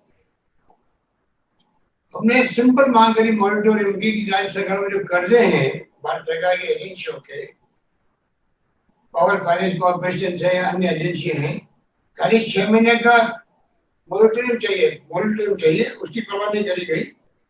आरबीआई देती है वेरियस लिमिट्स में एडवांस देती है, हमने कहा खाली ब्याज मुक्त कर दो कोरोना के अंदर, उसकी परवाह नहीं की गई। अभी स्थिति ऐसी बन गई राज्यों की कि लिक्विडिटी की प्रॉब्लम आने लग गई। किस प्रकार हम तनख्वाह चुकाएंगे टाइमली, वो सवाल हमारे सामने खड़ा है। और तो जो सीएसएस की स्कीम होती है, सेंट्रल स्पॉन्सर्ड स्कीम, उसमें जो पहले फॉर्मूला था वो बदल दिया गया। जो पहले आराम से पैसा मिलता था तो हम भी अपना पैसा लगा करके खर्च करते थे। अब उन्होंने जो फॉर्मूला बदला है वो निर्वेश कर दिया है। उससे और ज्यादा मुसीबत पैदा हो गई कि राज्यों में सीएसएस के काम जो है वो हो नहीं पाएंगे। और तो और जो हिस्सा मिलता केंद्रीय करों में हमें, मृत्यु के कहते हैं कि उसमें इस 1 महीने में 800 करोड़ की कमी आ गई 1 महीने के अंदर। तो सोच सकते हैं अगले महीनों में क्या होगा। तो चारों ओर से हम लोग घिरे हुए हैं और सरकार को तो परवाह इन बातों की है नहीं। सरकार को परवाह है सरकारें गिराएं कैसे। जैसे उन्होंने कर्नाटका में खेल खेला, मध्य प्रदेश में खेल खेला, राजस्थान की बारी आपके आशीर्वाद से बच गए हम लोग। पर जो सुनते रहते हैं कि महाराष्ट्र हो, चाहे वो छत्तीस अपने झारखंड हो, चाहे वो कोई राज्य हो, उनकी बारी कैसे लगे। जब हम ये बातें सुनते हैं तो आप सोच सकते हैं कि इसमें क्या होगा। इन स्थितियों में हम लोग चाह रहे हैं जो बहुत ही चिंता का विषय बना हुआ है। मैडम, सरकार को परवाह नहीं है कि चाहे कितने एक्सपर्ट कोई बात कह दे, देश के अंदर इकोनॉमिस्ट कुछ भी कह दे, आरबीआई के गवर्नर है वे कुछ भी कह दे, और तो पीएम के जो एडवाइजर थे इकोनॉमिक के, उनकी अपनी राय आ गई, पर फिर भी सरकार को कोई चिंता ही नहीं है, कुछ पता नहीं। आर्थिक व्यवस्था को लेके लोगों को विश्वास ही खत्म हो गया। सरकार कोई उसके बारे में विचार नहीं कर रही, कि सोच भी नहीं कि क्या होगा राज्यों का। स्थिति बड़ी विकट होती जा रही है और हर फैसले उल्टे हो रहे हैं। पेट्रोल डीजल के दाम, मेरे पास आंकड़े हैं किस प्रकार से एक्साइज ड्यूटी बढ़ाई जा रही है लगातार, सेस और सरचार्ज बढ़ाए जा रहे हैं, और $115 प्रति बैरल से लगा करके $19 पे आ गए। तभी लगातार प्राइस बढ़ रही है। पूरा पहले केंद्र सरकार ले रही है, डिविजनल पूल जो होता है राज्यों को मिलने वाला, उन पर कटौती हो रही है। इस प्रकार से स्थिति बन गई है।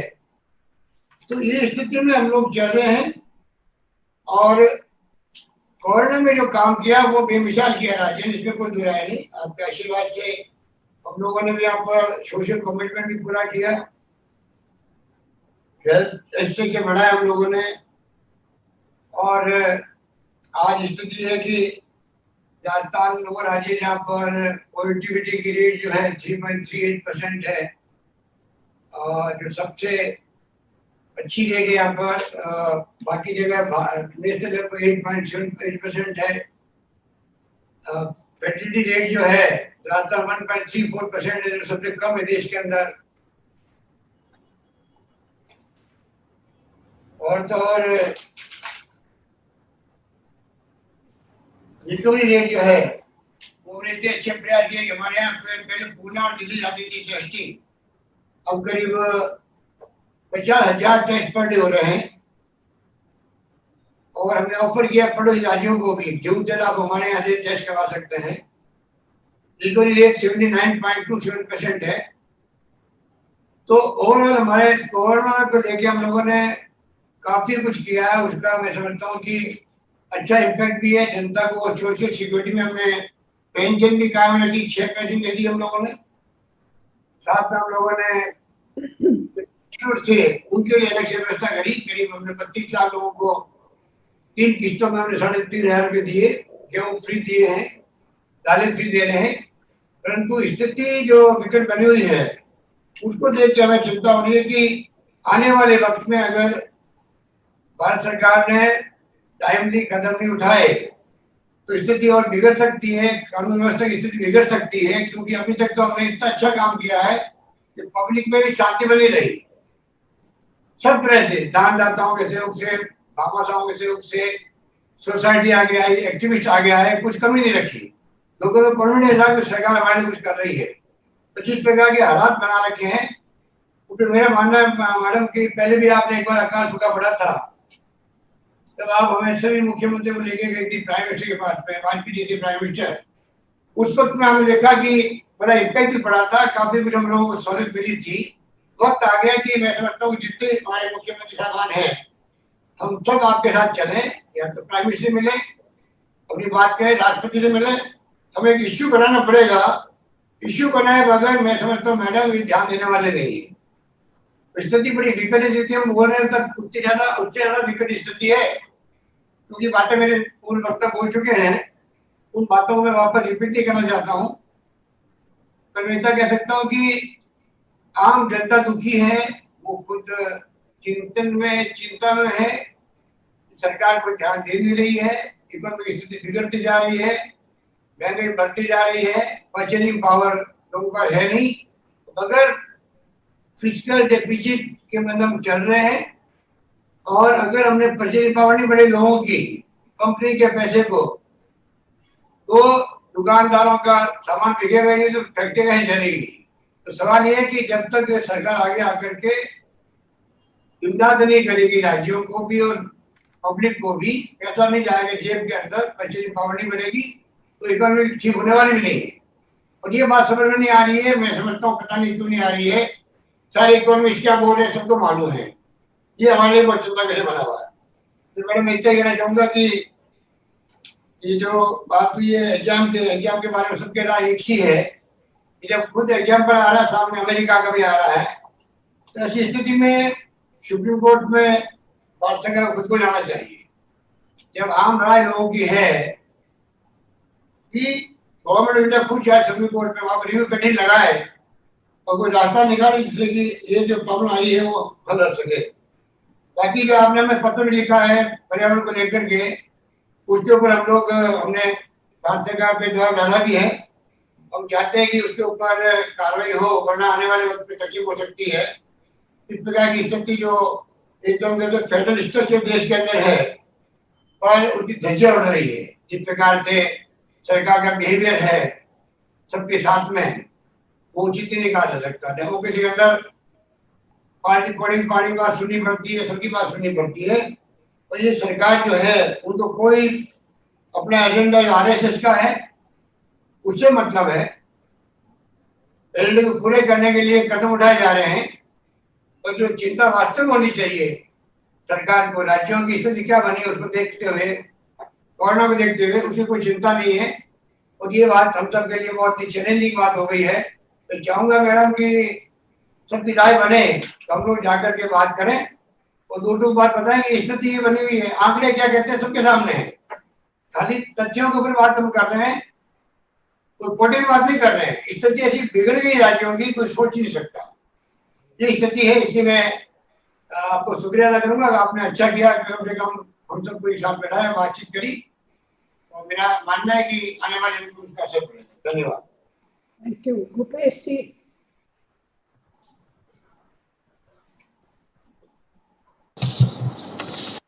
आदरणीय सोनिया जी, आदरणीय ममता जी, आदरणीय कैप्टन साहब, गहलोत साहब, ठाकरे जी, सोरेन साहब, बहुत सही समय में आपने ये बैठक की है, इसके लिए मैं आपको बधाई देता हूं।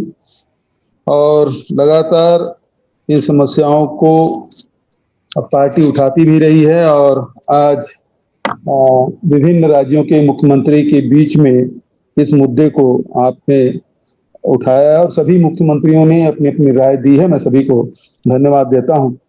जहां तक कि जीएसटी का मामला है, हम लोग उत्पादक राज्य हैं और इस कारण से 2022 तक हम लोगों को कंपनसेशन देने की बात कही गई थी, लेकिन पिछले 4 महीने से किसी भी राज्य को कंपनसेशन की कोई एक पैसा भी केंद्र सरकार ने नहीं दिया है। जबकि आवश्यकता अभी जो स्थिति है 2022 से बढ़ा के बल्कि 2027 तक ही किया जाना चाहिए। इस प्रकार का प्रस्ताव जो उत्पादक राज्य हैं वहां से होना चाहिए। मैं इस मत का हूं। अभी हम लोगों को जो पैसा मिलना था 2828 करोड़ वो नहीं मिला है और इसके कारण से जो स्थिति है वो भयावह होती जा रही है।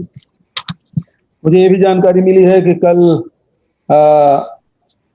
केंद्रीय वित्त मंत्री जी बैठक ले रहे हैं, लेकिन एजेंडा कुछ भी नहीं है। कहा जा रहा है ब्रेन स्टॉर्मिंग किया जाएगा। तो मैं समझता हूं कि जो खबरें छन के आ रही है वो बहुत ही डरावना है। वो इस मामले में कि यदि 4 महीने से पैसा नहीं दिए हैं और यदि कल ये फैसला ले लिया जाता है कि जो कंपनसेशन की राशि उसको नहीं दी जाएगी तो उत्पादक राज्यों की हालत और बहुत खराब हो सकती है।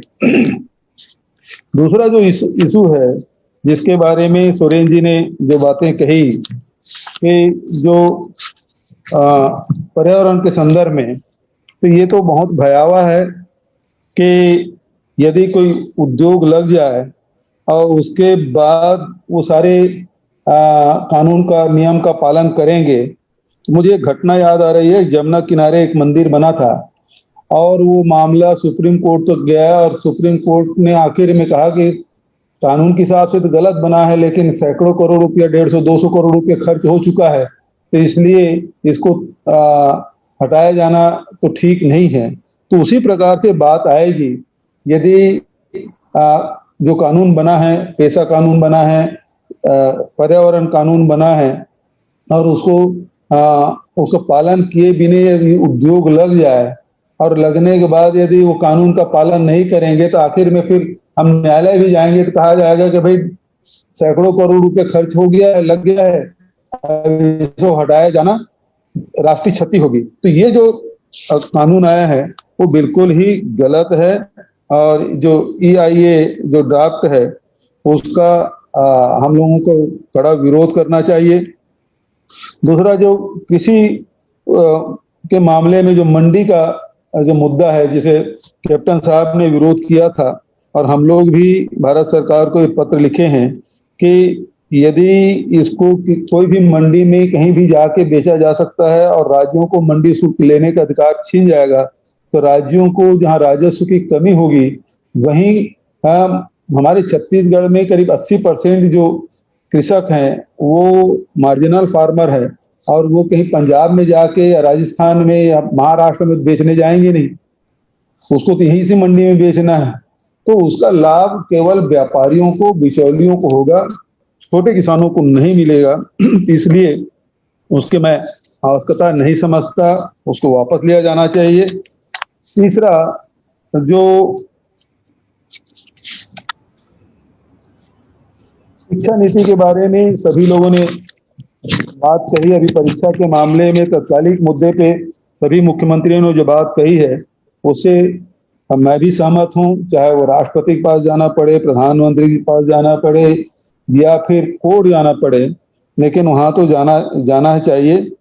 लेकिन उसके जो लॉन्ग टर्म जो शिक्षा नीति जो लाए हैं उसमें हम लोगों को विचार करना चाहिए। जो शिक्षा नीति लाए हैं निश्चित रूप से ये राज्यों के लिए बहुत ही घातक है, क्योंकि जो नीति लाए हैं उसमें पहले कक्षा 1 से 5 तक के प्राइमरी का था, उसके पहले 2 क्लास और 3 क्लास और जोड़ दिए हैं, जो आंगनबाड़ी उसको भी कर दिए हैं। तो ऐसे में वो आंगनबाड़ी को यदि क्लास उसमें आप जोड़ देते हैं तो फिर इंफ्रास्ट्रक्चर कैसे होगा, फिर शिक्षकों की भर्ती, मान लो 30,000 हमारे यहाँ आंगनबाड़ी है तो 30,000 शिक्षकों की भर्ती भी करनी पड़ेगी, और इस मामले में भारत सरकार ने कुछ नहीं कहा है। उसकी स्कूल बिल्डिंग कैसे बनेगा, फिर वो क्लस्टर में करने की बात कर रहे हैं, तो हमारे जो आदिवासी अंचल है वो बहुत दूर दूर में है, और उसके वैसे भी फिर ड्रॉप आउट की संख्या बढ़ती जाएगी। तो ये जो नीति है ये बहुत ही भ्रामक है, और पूरा सेंट्रलाइज करने की बात कही जा रही है। तो फिर जो हम अपने प्रदेश के बारे में कुछ बताना चाहते, शिक्षा में जोड़ना चाहते थे, हम अपने प्रदेश में जोड़ नहीं पाएंगे। इसलिए जो नीति जो बनाए हैं उसका विरोध किया जाना चाहिए। और फिर एक बात और कही जाती है, जैसे अभी हमारे यहाँ जो 8 सब्जेक्ट ले तो उसे BA डिग्री मिलती है, जो साइंस ले वो BSc की डिग्री मिलती है, लेकिन भारत सरकार अब जो नीति लाई है उसमें ये कह रहे हैं कि आप इकोनॉमिक्स भी ले सकते हैं, आप फिजिक्स भी ले सकते हैं। अभी की स्थिति ये है कि हम अपने स्कूलों में, कॉलेजों में जो सब्जेक्ट के जो टीचर हैं उसे बहुत मुश्किल से भर पाए हैं। सुदूर अंचलों में तो वो उन विषयों के टीचर भी नहीं मिल पाते। ऐसे में जब अलग अलग सब्जेक्ट के एक कोई भी जो स्टूडेंट है यदि वो अलग अलग विषयों को ले लेंगे, साइंस के भी और आर्ट के भी और कॉमर्स के भी, तो फिर इतने सारे शिक्षकों की भर्ती करना, उसको उपलब्ध कराना, ये तो बहुत ही खर्चीला होगा। लेकिन भारत सरकार इसमें वित्तीय व्यवस्था किस प्रकार से होगी इसके बारे में मौन है, जो इस विषय में भी हम लोगों को बहुत गंभीरता से विचार करने की आवश्यकता है। अभी सोरेन साहब ने जो कोल ब्लॉक के बारे में जो बात कही है, और पूरे देश में जो स्थिति है वो प्राइवेटाइजेशन का चल रहा है, चाहे वो एयरपोर्ट का हो, चाहे वो रेल का हो, चाहे सेल का हो, जितने भी इंडस्ट्री हैं सबका निजीकरण कर रहे हैं। तो आज जो स्थिति बनी है, जो 70 साल में हमारी सरकारों ने जो विभिन्न संस्थान सार्वजनिक उपक्रम बनाए हैं उसको लगातार बेचते जा रहे हैं। तो अब जो आवश्यकता है वो India against privatisation, India against privatisation की लड़ाई हम सबको लड़नी पड़ेगी, क्योंकि केरल से लेकर जम्मू कश्मीर तक के जितने भी सार्वजनिक उपक्रम हैं उसे बेचा जा रहा है और एक एक करके बेचते जा रहे हैं और हम राज्य के लोग चुपचाप बैठे देखते रहे हैं। कहीं कहीं विरोध हो रहा है, केरल के विधानसभा में पारित हो रहा है, कहीं और विधानसभा में पारित हो रहा है। इससे हम लोगों को सामूहिक रूप से लड़ाई लड़नी पड़ेगी। हमारे यहाँ भी छत्तीसगढ़ में पिछले समय जब वाजपेयी जी प्रधानमंत्री थे तब हमारे यहाँ बालकों को बेच दिया गया, एल्युमिनियम प्लांट था। अभी जो नगरनार में जो स्टील प्लांट अभी बना ही नहीं है उसे बेचने की सूची में उसे जारी कर दिया गया, उसमें रखा गया है। हम लोगों ने इसमें विरोध में पत्र लिखा है कि इसे निजी हाथों में न बेचा जाए, लेकिन यदि ये बेचा जाता है तो हम लोग विरोध करें, क्योंकि रेलवे स्टेशन, एयरपोर्ट सभी राज्यों के बिकने के कगार पे हैं। बहुत सारे राज्यों में निजी हाथों में चला गया है, बहुत सारे राज्यों में जाने वाले हैं। तो ये जो इंडिया अगेंस्ट प्राइवेटाइजेशन है इसको हम लोगों को लेके लड़ना चाहिए। हमारे यहाँ कोल ब्लॉक की नीलामी, पिछले दिनों कोल मिनिस्टर आए थे तो उन्होंने कहा कि भाई हमारे राज्य में कोयला का खदान है और हमारे पास भी एक कोयला खदान नहीं है छत्तीसगढ़ के लिए। तो बोलते हैं कि जो नीलामी होगी उसमें आप भी ले लीजिए, तो वो हमारे ही खदान है, हम ही खरीदें। ये बात अजीब सी है। सुरेंद्र जी ऐसे हुआ था ना, तो ये पूरे जंगलों को उजाड़ के यदि इस प्रकार से किया जाएगा और निजी हाथों में बेचा जाएगा, उनका कहना है कि 50 साल में कोयले के रिलेवेंट नहीं रह जाएगा, तब तक के दूसरे कोई चीजें आ जाएगी। लेकिन आज जैसे हम भले रॉकेट के युग में आ गए हैं, लेकिन बैलगाड़ी समाप्त नहीं हुआ। यदि हम कितना भी दूसरे पावर के लिए दूसरे क्षेत्र में जा सकते हैं, लेकिन कोयला आधारित जो पावर है उसकी महत्ता कभी कम होने वाली नहीं है, उसकी उपयोगिता बनी रहेगी। तो इस समय हम लोगों को इस मामले में लड़ाई लड़नी पड़ेगी। झूठ बोलते हैं, उनको लगता है बाकी सब लोग मूर्ख हैं, वही एक समझदार है। स्थिति यही है जापान में कि जो न्यूक्लियर पावर है सर, जापान में जितने भी न्यूक्लियर ये सब पावर बनते हैं वो सारे इंडस्ट्री बंद हो गए, मालूम है? ऐसा नहीं है, ये लोग बेवकूफ बना करके चोरी कर मतलब डकैती डालने की तैयारी कर रहे हैं। तो ये सब सारी चीजें हैं जो जीएसटी के मामले में मैं तो फिर से कहूंगा कि यदि आप नहीं दे सकते तो राज्यों को फिर से वो अधिकार देना चाहिए। जो औद्योगिक जो हमारा उत्पादक राज्य है उसे कम से कम जो उत्पादन के जो पॉइंट है उसमें हमको टैक्स लगाने की अनुमति मिलना चाहिए। यदि भारत सरकार नहीं कर सकती तो वो अधिकार हम लोगों को वापस दिया जाना चाहिए। अभी प्रजातांत्रिक मूल्यों की जहां तक बात है, सभी लोग चिंता जाहिर कर रहे हैं। सभी मुख्यमंत्री जितने भी आईटी है, सीबीआई है, ईडी है, इसका जिस प्रकार से दुरुपयोग हो रहा है वो सभी प्रदेश के मुख्यमंत्री इसको महसूस कर रहे हैं, उस दबाव को।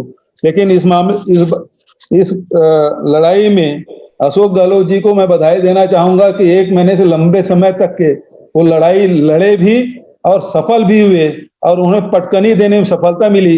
इस कारण से मैं अशोक जी को बहुत बधाई देता हूं, तो उनके सूझबूझ को बधाई देता हूं कि वो जिस प्रकार से नॉर्थ ईस्ट में, कर्नाटक में सफल हुए, लेकिन राजस्थान में वो परास्त हुए हैं। तो वो जो अवैधानिक कृत्य कर रहे थे उसको रोकने में उसके अशोक जी को सफलता मिली, उनके साथियों को सफलता मिली। इसके लिए मैं बधाई देता हूं। और इसी प्रकार से ये जो फेडरल स्ट्रक्चर है उसको बनाए रखने के लिए हम सबको मिलजुल के काम करना चाहिए। मैं इन्हीं शब्दों के साथ, चूंकि बहुत सारे विषय आ चुके हैं। बघेल सर एक निवेदन है आपका, उस पर क्या राय है? जो ये नया टैक्सेशन सिस्टम लाए हैं फेयरलेस, और ये जो नए अभी कल परसों इन्होंने घोषणा किया है कि अब जो टैक्स कलेक्शन वाला सिस्टम जो नए तरीके से इन लोग इम्प्रूव करने की कोशिश कर रहे हैं, इसमें भी बहुत बड़ा झोल है। कल इसमें तो चर्चा होगी ना, कल तो बुलाए हैं जीएसटी मिनिस्टर को। हाँ, और इसमें उसमें भी कल स्पष्ट होगा। इसमें भी गड़बड़ी है। इनका कहना है कि अब कंप्यूटर के द्वारा लोगों का ये ऑफिसर लोग का चयन होगा। अरे ये तो ह्यूमन बीइंग ऑपरेटेड सिस्टम है, उसमें कभी बड़े लोगों का नाम ही नहीं आएगा। सारे छोटे छोटे लोग, छोटे छोटे व्यापारी लोग इसमें फंसेंगे। और इनका बड़ा स्ट्रेटेजिकली ये है कि अपने बड़े बड़े सहयोगियों को बैंकों का फायदा और टैक्सेशन का चोरी कराने का एक रास्ता ये लोग तैयार कर रहे हैं। देखिए, जो बैंक इंदिरा जी के समय में आम जनता के लिए खोला गया है, अब वो बैंक धीरे धीरे खत्म भी होते जा रहे हैं। बैंकों में डकैतियां भी हो रही है और बैंक है वो केवल बड़े लोगों के लिए ही रह जाएगा, ये स्थिति है। तो इसमें तो हम सबको, गरीबों को तो कोई लोन मिलता हमारे यहाँ नहीं तो है। बैंक को वो भी बंद हो रहे हैं। तो इसलिए बहुत सारे इशू हैं, आर्थिक जो मुद्दे हैं उसके तरफ से ध्यान हटाने की पुरजोर कोशिश वर्तमान सरकार कर रही है। और हम लोगों को आर्थिक मुद्दों को लेकर, चाहे मजदूर हो, चाहे किसान हो, चाहे बेरोजगार हो, चाहे आदिवासी हो, चाहे अनुसूचित जाति के लोग हों, चाहे छोटे व्यापारी हों, इन सबके मुद्दों पर व्यापक रूप से पूरे राष्ट्रीय स्तर पर अभियान चलाते हुए हम लोगों को काम करने होंगे, ऐसा मैं महसूस करता हूं। मैडम, आपने समय दिया और सुझाव लिए, इसके लिए मैं आपको हृदय से धन्यवाद देते हुए अपनी बात समाप्त करता हूँ। Narayan Swami ji. Honorable Congress President, Honorable Chief Minister of West Bengal, Mamata Banerjee ji, Honorable Chief Minister of Maharashtra, Shri Uddhav Thackeray ji, Honorable Chief Minister of Rajasthan, Ashok Gehlot ji, Honorable Chief Minister of Punjab, Shri Dr. Amarendra Singh ji, Honorable Chief Minister Chhattisgarh, Bhupesh Baghel ji, Honorable Chief Minister of Jharkhand, Shri Hemant Soren ji, I wholeheartedly welcome you all. I heard all your speeches. I'm very happy that the Honorable Congress President called the like-minded Chief Ministers, Congress Chief Ministers and like-minded Chief Ministers. First of all, I would like to say that in the initial remark that has been made by Honorable Chief Minister of West Bengal, is a very serious issue. NEET exam and JEE exam. We are on a different footing. When our Honorable Chief Minister of West Bengal came to Chennai, the issue was also raised to her. The NEET exam, which has been proposed by the government of India, has been opposed by our government and also DMK party. The reason is that we are conducting the exam in the state board. The government of India conducting NEET exam on the basis of CBSE. Our poor children belonging to the villages, scheduled caste, scheduled tribe, OBC children who are studying in government schools, when on the basis of the mark obtained in 12th class, the scheduled tribe people were getting medical classes, engineering courses. Scheduled caste children were getting, rural people were getting. Today, when madam, the NEET exam came, the rural people have been eliminated. The people who studied in the state board, they are eliminated. The children belonging to the richer class who studied CBSE, they are getting elected.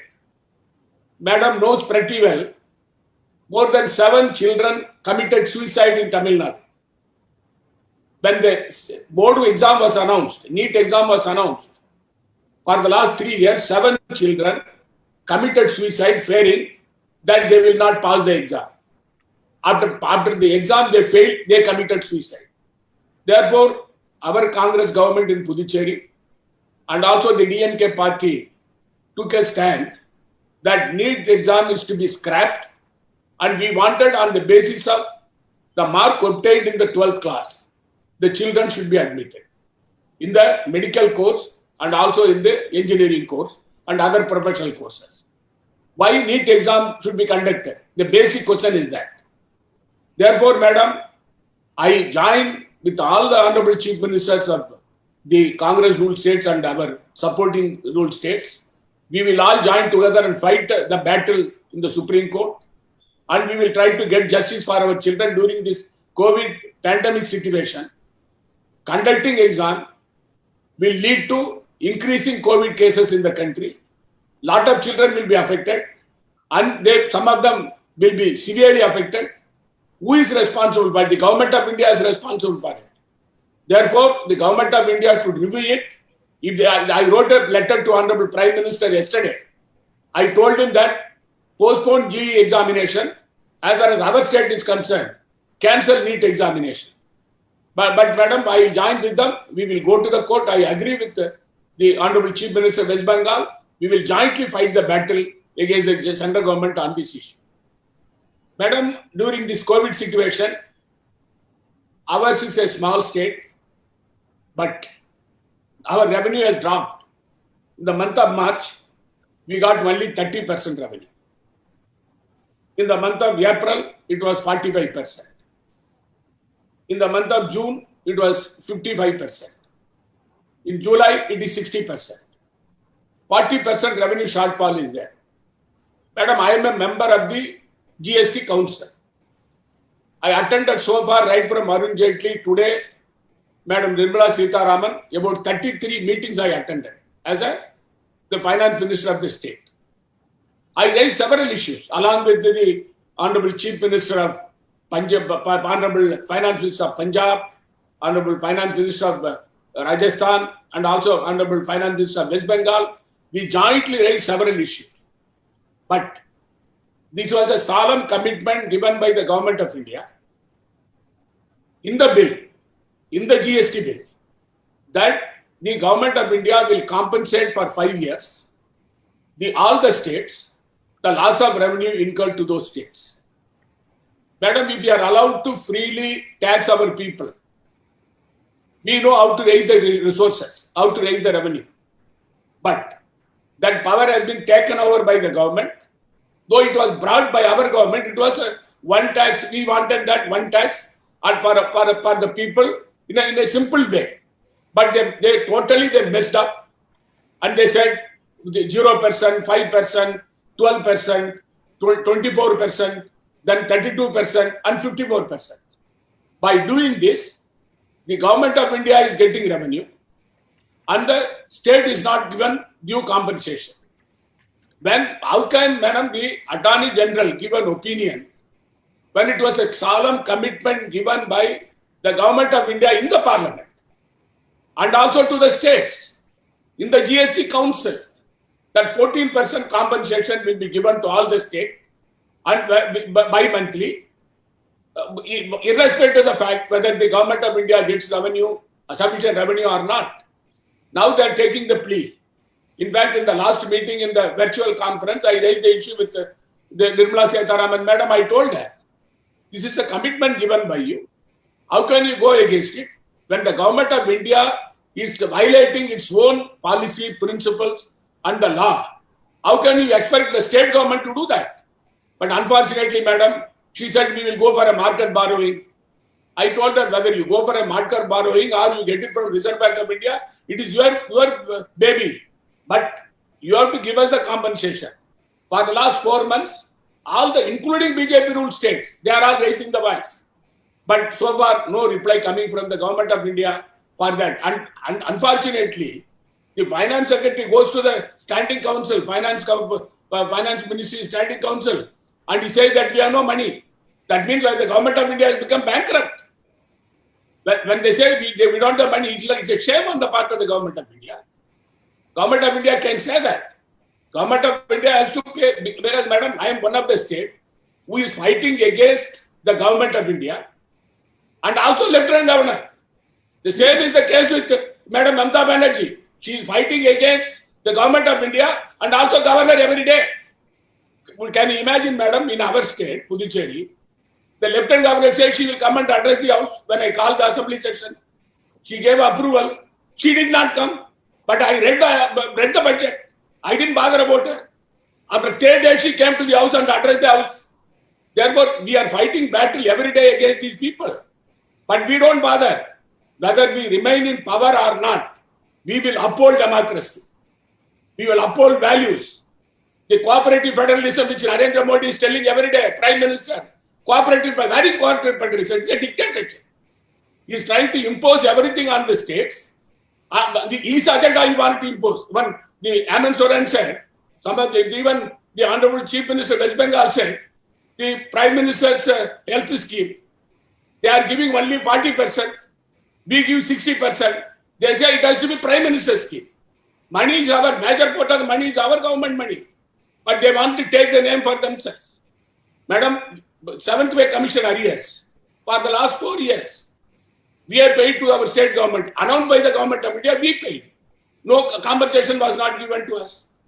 Puducherry, madam, we wanted us to be included in the 15th Finance Commission. We are getting assembly. Delhi is also assembly. All the states are getting now 51% share in the revenue. But Puducherry is getting only 26% revenue. But they are collecting more than 6,000 crores. 50% of the money comes to 3,000 crores. They are giving us only 1,700 crores. That is how they are cheating our governments. They are not paying our due share. They said, but the Delhi government, they are treating them separately. We are being treated separately, even within the union territories. Therefore, madam, the GST compensation, tomorrow at the meeting I will be attending, I will forcefully say that either you pay the compensation within a period of 15 days, otherwise you leave us, we will go for our own pattern of taxing the people. We know how to raise our resources. We don't want to come with you before a begging bowl. We will tell the Nirmala Sitharaman like that. Why do our money they take, madam? And they are not giving us the money. Therefore, madam, this is very clear from our side. The other issue which has been raised, it's a very important issue. The privatization of DISCOM. They wanted to give it to Adani. It's a very clear-cut issue. We have got an infrastructure for privatization of the power sector, they are telling. If you don't do it, we will not give you the grant. They are putting condition on us. Who are they to put condition on us? We have got an infrastructure of about 20,000-30,000 crores for power distribution system in our state. Our state government is running it. They wanted to take it over by indirect method in the name of privatization. The environment impact assessment, they are reducing the time frame. Public hearing, they would like to go against it. New education policy. Madam, when our leader, Shri Rajiv Gandhi was the Prime Minister, Parliament debated on the new education policy. And thereafter it was approved by the Parliament. Today, there were extensive consultations. Yeah, before the policy was deliberated at all levels, including the educationists and the people who are in the education field, all were called and discussed. Today, they announced, third day they said we are going to implement. But southern states are opposing it, including the, madam, during COVID situation in our state till April, there are only 3 cases. Today, it has become 11,000 cases. About 9,000 people have recovered and went home. Because the death rate is only 1.4%. The recovery rate is more than 75%. I received so far, madam, 5 video conferences I attended with the Prime Minister. In 3 video conferences I spoke. The Prime Minister said, he said, you will have to control COVID. I told him, give us money. Where is the money to the states? He said, he never answered that issue.